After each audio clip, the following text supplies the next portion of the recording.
तो अब एक और बहुत महत्वपूर्ण थ्योरम है हमारे पास, जो कि बिना इसके तो ये चैप्टर कंप्लीट हो पाना लगभग असंभव के समान है। और ये ना केवल 9th क्लास के क्वाड्रिलेटरल में काम आने वाली थ्योरम है, वरन 10th क्लास के भी बहुत सारे टॉपिक्स में इसका यूजेज है, तो इसकी इंपॉर्टेंस यहाँ से और ज्यादा बढ़ जाती है। तो चलिए करते हैं, देखते हैं यहाँ पर क्या दिया गया है इस थ्योरम में हमें। इस थ्योरम में midpoint theorem, the line segment joining the midpoint of any two sides of a triangle is parallel to the third side and equal to half of it। क्या कहना चाह रहा है ये हमसे, तो हम इस बात को जरा यहाँ पर ध्यान से समझते हैं। ठीक है, तो सपोज मान लीजिए कि ये एक ट्राइंगल है मेरे पास A B C, और इसके मिड पॉइंट को जोड़कर अगर मैंने एक लाइन बनाई, सपोज मान लीजिए कि ये है PQ,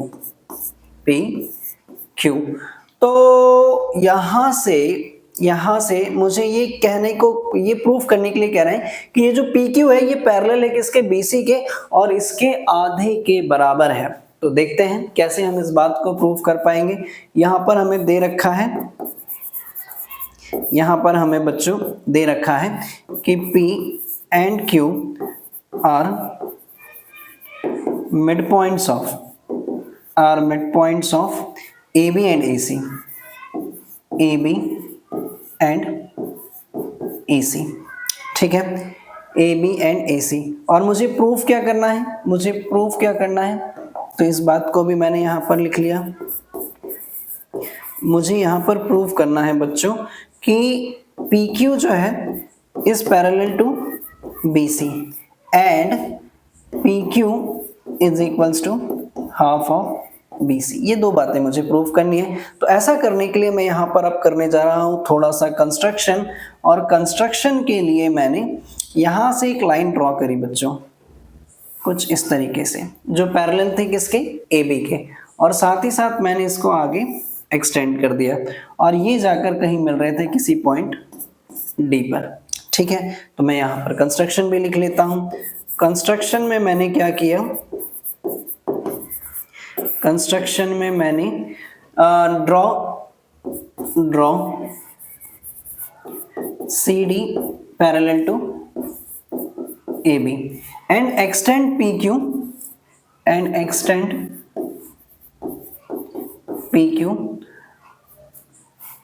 टू D। मैंने PQ को कहाँ तक एक्सटेंड किया, D तक एक्सटेंड किया। ठीक है, तो चलिए अब जल्दी से हम इस बात को प्रूफ करते हैं। इस बात को प्रूफ करने के लिए मैं यहाँ पर कुछ छोटे छोटे सेक्शन ले लेता हूँ। सबसे पहले मैंने यहाँ पर ट्राइंगल लिया, in triangle APQ and triangle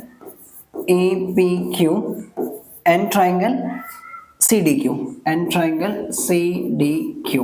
तो इसमें मैंने देखा बच्चों कि ये वाला एंगल जो है वो इसके बराबर है, क्योंकि ये ऑल्टरनेट इंटीरियर एंगल है। Angle 1 is equals to angle 2। ये कौन से एंगल्स हैं, एंगल 1 ऑल्टरनेट इंटीरियर एंगल्स है ना। साथ ही साथ एंगल 3 बराबर है एंगल 4 के। ये दिख रहे हैं मुझे वर्टिकली अपोजिट एंगल्स। एंगल 3 बराबर है एंगल 4 के, ये है बच्चों वर्टिकली अपोजिट एंगल्स। साथ ही साथ मुझे ये भी दिख रहा है कि AQ जो है वो बराबर है किसके, CQ के। ये बात ऑलरेडी मुझे दी गई है, क्योंकि Q जो है वो मिड पॉइंट है किसका, AC का। ठीक है, तो अब मैं आसानी से यहाँ पर कह सकता हूँ कि triangle APQ is congruent to triangle CDQ। ठीक है, क्राइटेरिया यहाँ पर लग रहा है बच्चों एंगल साइड एंगल है ना, दो एंगल है ना और उनके बीच बनने वाली साइड है, तो क्राइटेरिया जो लग रहा है यहाँ पर एंगल साइड एंगल्स। और एक बार जब ये दोनों ट्राइंगल्स कॉन्ग्रुएंट हो गए, तो क्या मैं अब ऐसा कह दूं कि AP बराबर है CD के बाय CPCT। और यहीं पर मेरा मन नहीं माना, तो मैंने ये भी कह दिया, ठीक है, मैंने ये भी कह दिया कि PQ बराबर है DQ के, PQ बराबर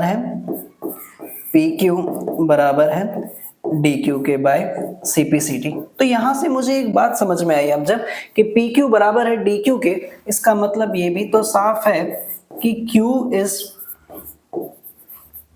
midpoint of PD। तो ये बात मुझे समझ में आ गई। तो यहाँ पर अब जरा और ध्यान से हम देखते हैं कि इसको अगर मैं नाम दे दूं इक्वेशन फर्स्ट, इसको अगर हम नाम दे दें इक्वेशन सेकंड, ठीक, इसको हम नाम दे दें इक्वेशन सेकंड। तो from first and second, from first and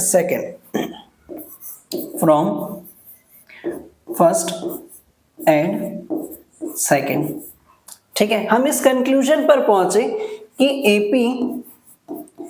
AP बराबर है बीपी के, है ना। एपी जो है वो बीपी के बराबर है क्योंकि पी जो है वो मिड पॉइंट है, और अभी अभी हमने ये भी प्रूफ कर लिया कि ये बराबर है सीडी के, है ना भैया।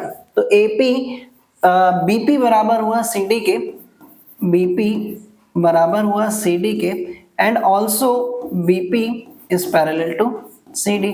और जब कभी भी opposite sides equal and parallel हैं तो हम आसानी से कह सकते हैं कि वो क्वाड्रिलेटरल क्या है, पैरेललोग्राम है। Therefore PDCB is a parallelogram, इसीलिए BCDP इज अ पैरेललोग्राम। ये क्या है, एक पैरेललोग्राम है।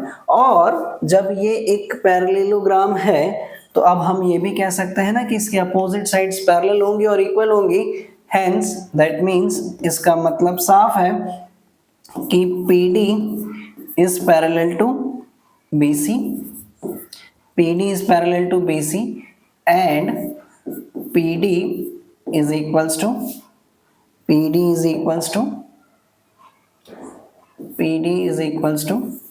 BC, है ना। तो बच्चों जरा ध्यान से देखो, जब PD पैरेलल है BC के तो क्या PQ पैरेलल नहीं होगा BC के, है ना। और दोनों की यदि अगर मैं आधे पार्ट की बात कर लूं, है ना, जब PD बराबर है BC के, है ना, तो PQ उसका आधा है।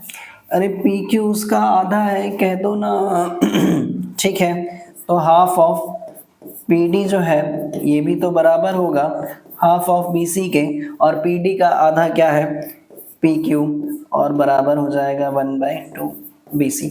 तो यही बात हमें प्रूफ करनी थी, और बहुत अच्छे से आप लोग अपने दिमाग में ये बात बिठा लें कि जब कभी भी किसी भी ट्रायंगल में उसके दो साइड्स के मिड पॉइंट को जोड़कर अगर कोई एक लाइन बनाई जाए तो वो लाइन पैरेलल होती है तीसरी साइड के और उसके आधे के बराबर होती है। यही है मिड पॉइंट थ्योरम।